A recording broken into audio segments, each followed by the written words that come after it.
क्रोध को कैसे नियंत्रित करें? मित्रों, क्रोध एक ऐसा इमोशन है जिसमें व्यक्ति शक्ति से ओतप्रोत हो जाता है। जो काम वो नॉर्मल कंडीशन में नहीं कर सकता, वो काम वो क्रोध की अवस्था में कर देता है। हालांकि क्रोध पूरी तरह से गलत नहीं है, पर ज्यादातर इसका परिणाम नकारात्मक ही निकलता है। इस दुनिया में ऐसे कई लोग हैं जिनका क्रोध की वजह से बहुत नुकसान हुआ है।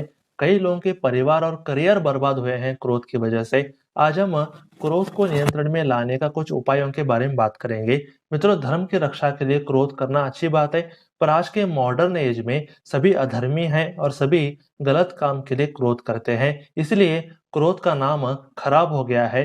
ज्यादातर जो एंग्री पर्सन होते हैं वो बहुत ज्यादा मटेरियलिस्टिक होते हैं। ऐसे कई अद्वैतवादी साधु भी हैं जो बहुत क्रोधी होते हैं। इसका मूल कारण ये है कि बाहर से तो वे विरक्ति का ढोंग करते हैं, पर उनके अंदर भौतिक वासनाओं का तूफान मचल रहा होता है। ऐसे क्रोध का मूल कारण भोग की भावना है। सांसारिक लोग और अद्वैतवादी साधु भोग की भावनाओं से भरे रहते हैं। अब क्योंकि उनकी इच्छा पूरी नहीं हो रही है, इसलिए ये लोग सदा फ्रस्ट्रेशन में रहते हैं।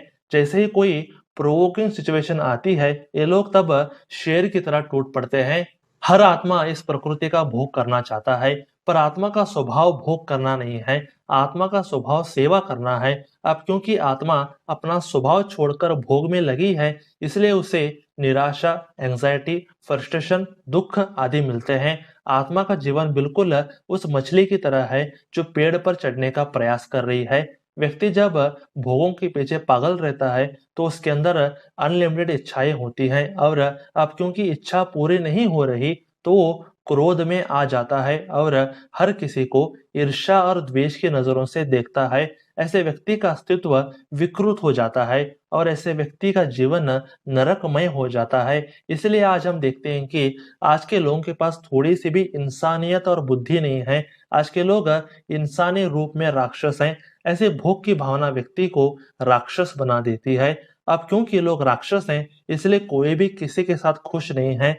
जैसे जैसे हम भोगों की तरफ भागते हैं, वैसे वैसे हम क्रोधी और अशांत होते हैं, और जैसे जैसे हम अपना स्वभाव यानी कि सेवा की तरफ बढ़ते हैं, वैसे वैसे हम सुखी और शांत बनते हैं। पर हम अपने स्वभाव की तरफ बढ़े कैसे? मित्रों, जवाब बहुत आसान है। मित्रों, आप पहले यूनिवर्सल ट्रुथ को समझिए।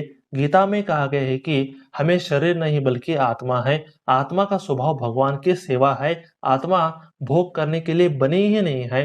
अगर कोई व्यक्ति भगवान की सेवा करते हुए अगर अपना जीवन बिताता है, तो उसे परफेक्ट और मीनिंगफुल जीवन प्राप्त होता है। भगवान की सेवा का मतलब घर छोड़कर बाबाजी बनना नहीं है। आपको पढ़ाई करनी है, पैसे कमाना है, घर बनाना है, गाड़ी खरीदनी है, पर इन सबको पहले भगवान को अर्पित करना है और बाद में स्वयं ग्रहण करना है। आप जो भी कर रहे हैं उसको करते रहिए, पर उसे भगवान को देते हुए करते रहें। अगर आप खाना बनाते हैं, तो उसे पहले श्री हरि को अर्पण करिए और बाद में खाएं।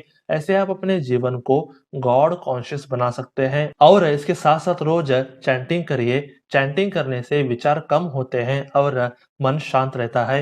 रोज हरे कृष्ण महामंत्र की एक माला करते रहिए। इससे आपको धीरे धीरे शांति, सुख और आनंद प्राप्त होगा। ऐसे व्यक्ति भक्ति करते हुए ही क्रोध से बाहर आ सकता है।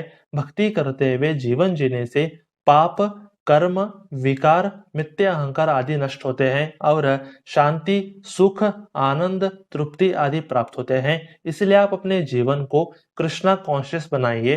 तो आज के लिए बस इतना ही। हरे कृष्णा।